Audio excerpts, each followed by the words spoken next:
Energy गुरु, मैं सतीश रागनाथ। पिछली class में दोस्तों हमने बात की थी कि प्रतिरोध चालक की किन किन बातों पर निर्भर करता है। ठीक है, हमने पढ़ा विशिष्ट प्रतिरोध या प्रतिरोधकता किसे कहते हैं। आज की क्लास में हम बात करेंगे प्रतिरोध संयोजन की, कि प्रतिरोधों का संयोजन कितने प्रकार से होता है और प्रतिरोधों का संयोजन क्यों किया जाता है। तो देखिएगा, प्रतिरोधों का संयोजन इसलिए किया जाता है, जो प्रतिरोध मान हमें दिए जाते हैं उनसे हम इच्छित प्रतिरोध कैसे निकाल सकते हैं। देखिएगा, फॉर एग्जांपल हमें यहाँ ये एक 3 ओम का प्रतिरोध दिया गया है। ठीक है, यहां भी एक 3 ओम का प्रतिरोध हमें दिया गया है। तो हम यहां इच्छित प्रतिरोध निकालते हैं। एक निकलता है 6 ओम और एक निकलता है 1 ओम। समझ में आ गई बात। तो इन इच्छित प्रतिरोधों को निकालने के लिए हम इन अलग अलग प्रतिरोधों को संयोजित करते हैं, परिपथ में संयोजन क्रम में व्यवस्थित करते हैं। और ये जो संयोजन क्रम है प्रतिरोधों का, ये 2 प्रकार का होता है, एक श्रेणी क्रम संयोजन और एक होता है समानांतर क्रम संयोजन।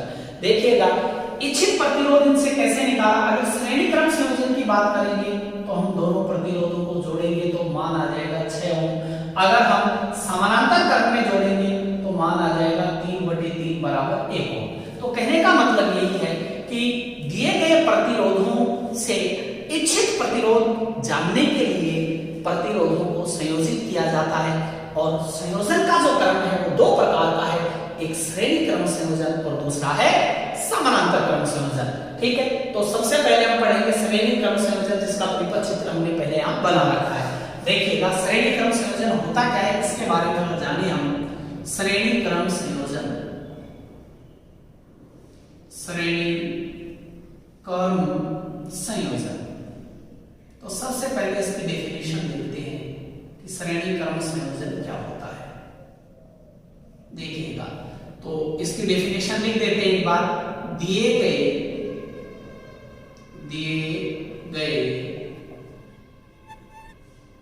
प्रतिरोध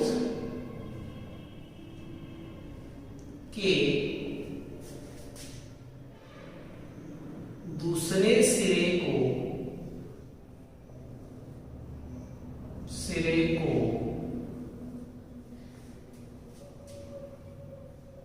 यदि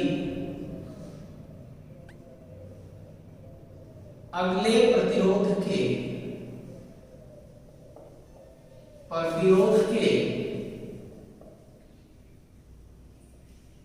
प्रथम सिरे से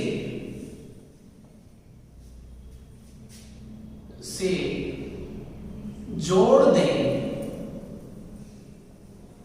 या जोड़ देते हैं तो इस क्रम व्यवस्था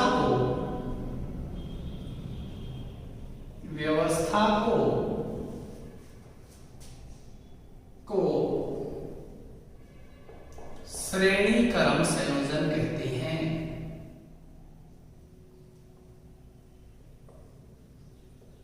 संयोजन कहते हैं, जी हाँ। ठीक है, इस चीज को हम समझ लेंगे इस परिपथ चित्र से।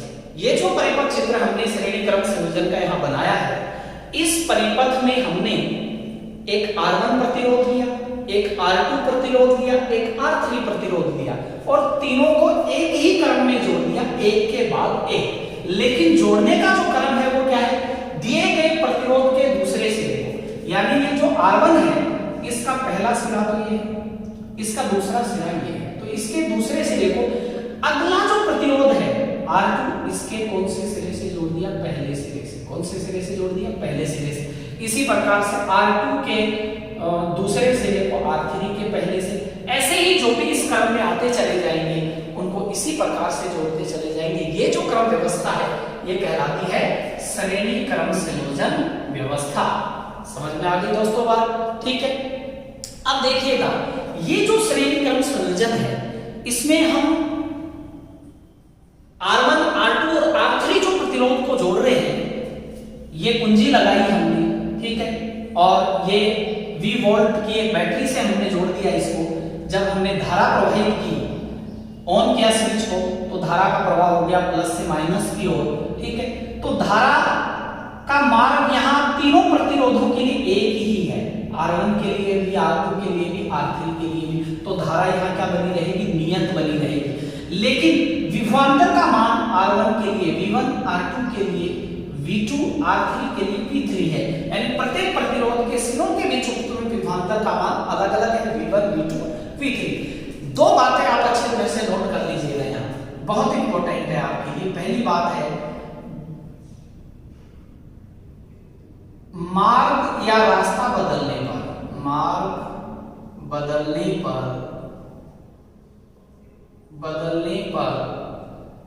आई बदल जाती है। पहली बात, आई क्या है यहाँ, धारा, ठीक है, बहुत इंपॉर्टेंट बात है। मार्ग बदलने पर आई बदल जाती है। दूसरी बात करें, बिंदु बदलने पर, क्या बदलने पर दोस्तों, बिंदु बदलने पर V बदल जाता है। V क्या है यहाँ, विभवांतर, ये वोल्टेज बदल जाती है। समझ में आ गई बात? ये दोनों चीजें अच्छी तरह से आप रट देंगे, बहुत ही इंपॉर्टेंट है आपके लिए। मार्ग बदलने पर आई बदल जाती है। जैसे यहाँ एक ही मार्ग है, एक ही मार्ग में धारा प्रवाहित हो रही है A से D की ओर, ठीक है, इसलिए यहाँ धारा का मान समान है तीनों के लिए, ठीक है। जैसे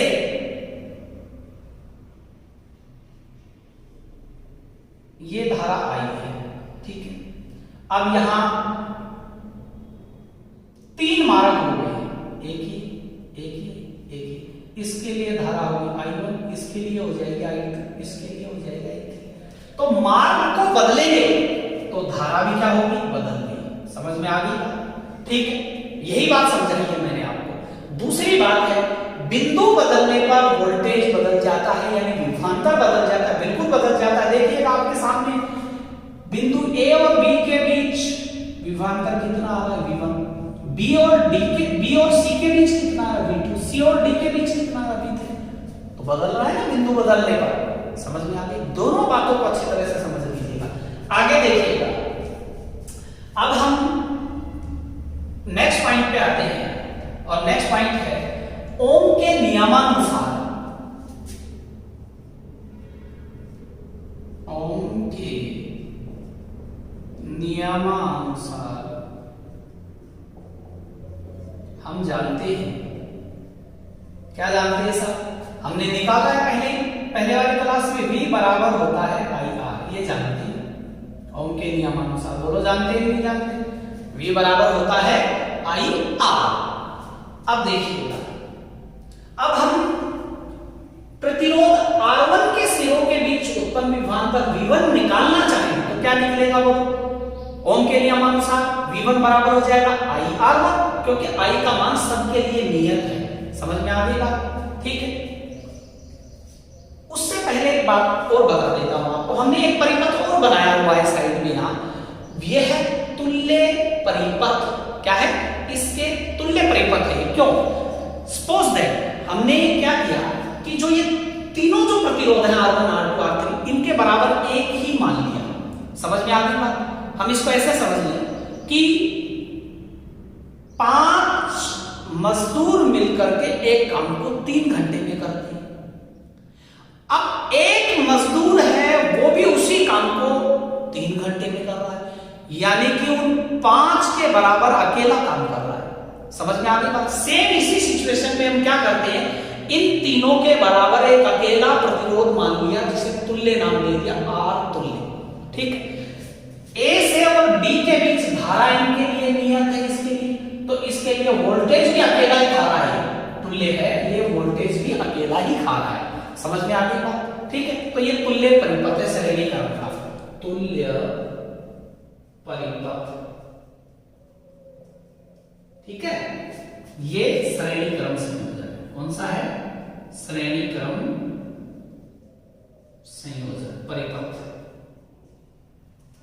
ठीक है, अब देखिएगा, अब हम ओम के नियमानुसार V बराबर IR जानते हैं, तो अब हम क्या करते हैं, हम करते हैं कि प्रतिरोध R1 के लिए प्रतिरोध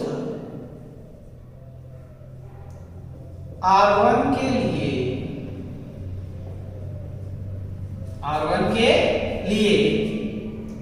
V1 बराबर आ गया IR1। इसे समीकरण 1 नाम दिया। ठीक है, ये हो गया समीकरण नंबर 1। ऐसे ही अब निकाल लेते हैं प्रतिरोध किसके लिए, प्रतिरोध R2 के लिए V2 बराबर क्या आ जाएगा, IR3। ये हो गया समीकरण नंबर 2, क्योंकि I इसके लिए नियत है और V2 बराबर हो गया IR2। ठीक है, इसी प्रकार से हम निकाल लेते हैं प्रतिरोध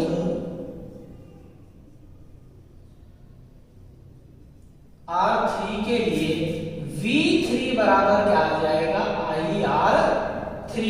ये हो गया इक्वेशन नंबर 3। ठीक है, अब हम परिपथ में देखें तो परिपथ में V1, V2 और V3 के बराबर हम तुल्य विभवांतर मान लें तो परिपथ में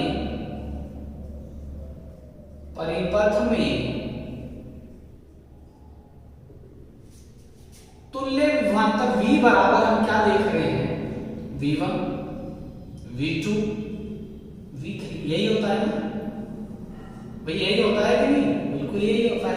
ठीक है, इसे नाम दे देते हैं हम समीकरण नंबर 4।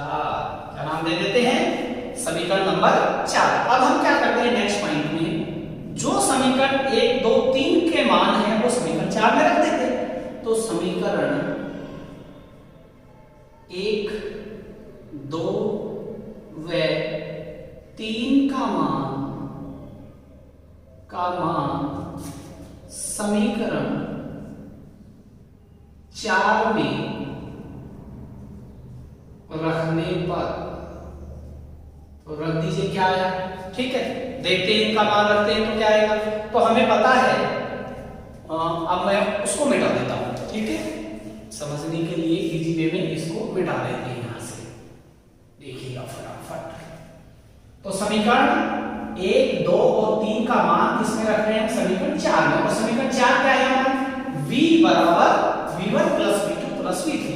तो जब मान रखेंगे हम तो क्या आएगा, तो V बराबर V1 का मान क्या दिया हुआ है, IR1। V2 का क्या है, IR2। V3 का क्या है, IR3। यही दिया हुआ है कि नहीं। ठीक है, अब हम क्या करते हैं, क्योंकि हमें पता है तुल्य प्रतिरोध जो तुल्य परिपथ है, इस तुल्य परिपथ में अगर हम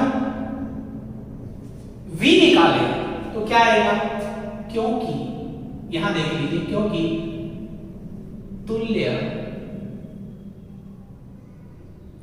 परिपथ में, तो तुल्य परिपथ में V बराबर क्या हो जाएगा, क्योंकि तुल्य परिपथ में विभवांतर क्या है, A से B तक V रहेगा।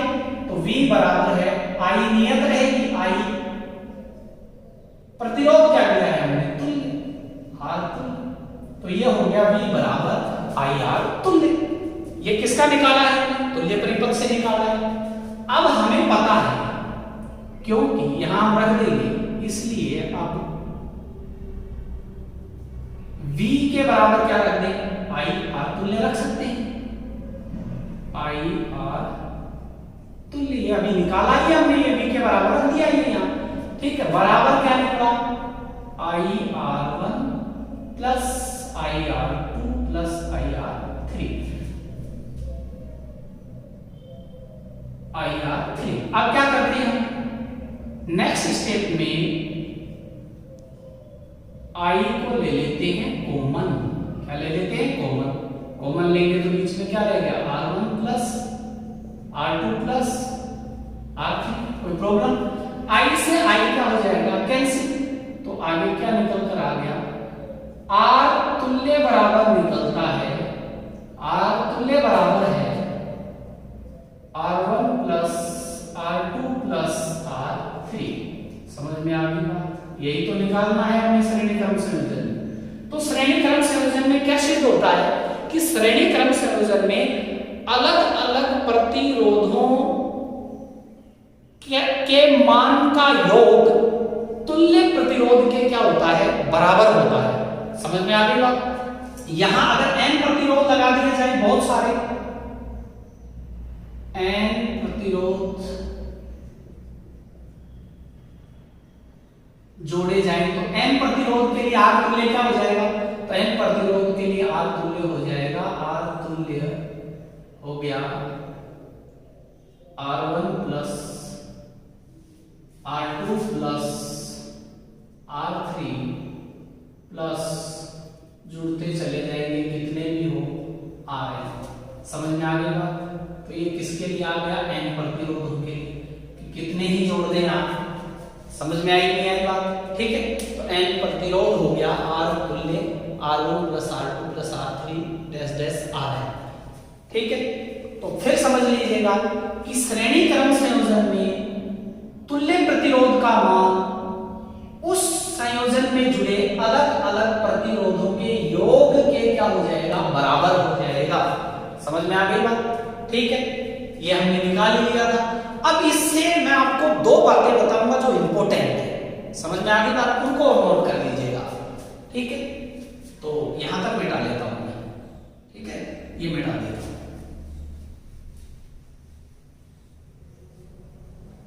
ये लीजिए, ठीक है। अब दो बातें जो मैं आपको बताने जा रहा हूं वो यहां नोट कर लेंगे। पहली बात है श्रेणी क्रम संयोजन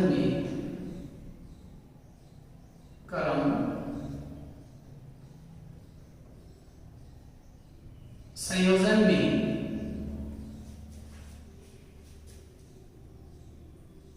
I का मान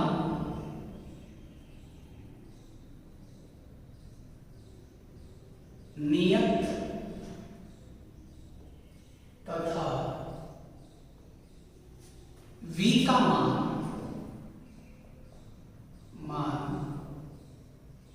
अलग अलग प्राप्त होता है। बोलो होता है कि नहीं होता?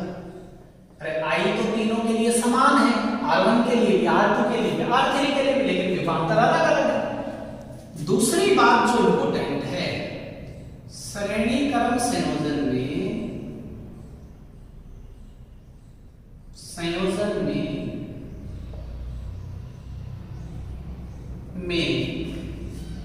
जुड़े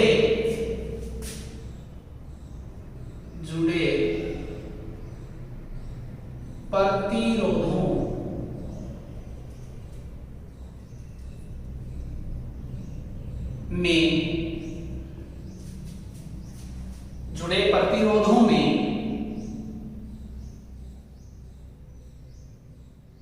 सबसे अधिक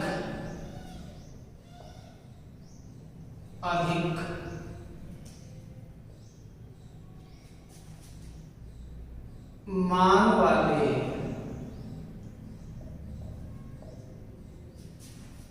प्रतिरोध से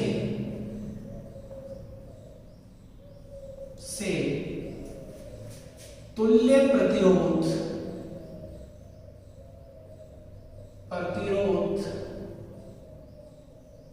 हमेशा अधिक होगा।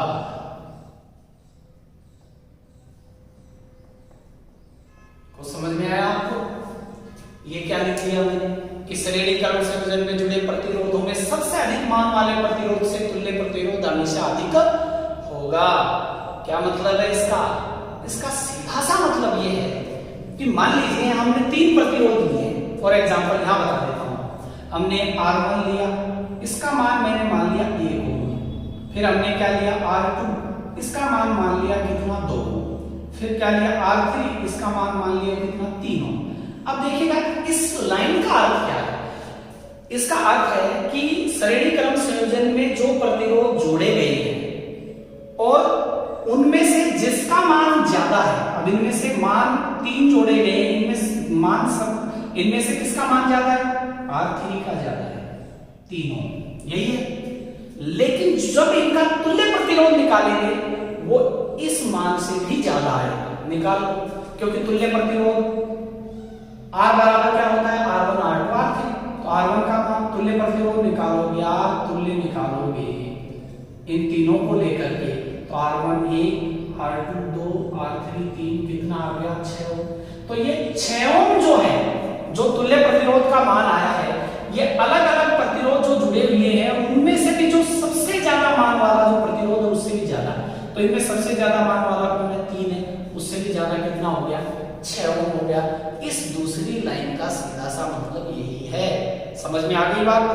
नेक्स्ट पॉइंट की अगर थोड़ी सी बात और कर लेते हैं हम, यहां देखिएगा, यहां श्रेणी क्रम संयोजन में यहां आई क्या है, नियत। ये बात हम देखते ही आ गए, बार बार कह रहा हूं आई नियत है। तो अब हम क्या करें, V समानुपाती किसके लिख सकते हैं, R के। बिल्कुल, अरे V समानुपाती किसके हो गया, R के। जब आई नियत है तो विभवांतर किसके समानुपाती हो गया, प्रतिरोध के। ठीक है, इसलिए यहां हम लिख सकते हैं V1 अनुपात V2 अनुपात V3 बराबर होगा R1 अनुपात R2 अनुपात R3 के। ये जो फॉर्मूला मैंने यहां निकाला है, ये आपके काम आएगा न्यूमेरिकल में। कहां काम आएगा, न्यूमेरिकल्स को सोल्व करने के काम आएगा। जो न्यूमेरिकल्स इस चैप्टर से आते हैं, समझ में आ गई बात, बहुत इंपॉर्टेंट है। तो ये फॉर्मूला हम काम में लेंगे न्यूमेरिकल्स को सॉल्व करने में। वहां आपको अच्छी तरह से समझ में ये आ जाएगा कि मैंने यहाँ ऐसा यहाँ क्यों लिखा है, इसलिए अभी कंफ्यूज होने की जरूरत नहीं है। ये दोस्तों हमने पढ़ा है श्रेणी क्रम संयोजन, और श्रेणी क्रम संयोजन में तुल्य प्रतिरोध का मान अलग अलग प्रतिरोधों के योग के क्या होता है, बराबर होता है। और सबसे बड़ी बात, अलग अलग प्रतिरोधों में जो सबसे ज्यादा मान वाला है, जैसे R3 3 ओम का था, तो तुल्य प्रतिरोध का मान उससे भी ज्यादा रहेगा, यानी कितना निकला, 6 ओम। उम्मीद करता हूं आज का वीडियो आपको पसंद आया होगा। प्लीज लाइक शेयर और सब्सक्राइब करते रहिए और लगातार बने रहिए हमारे साथ, ऐसे ही टॉपिक्स को इजी वे में समझने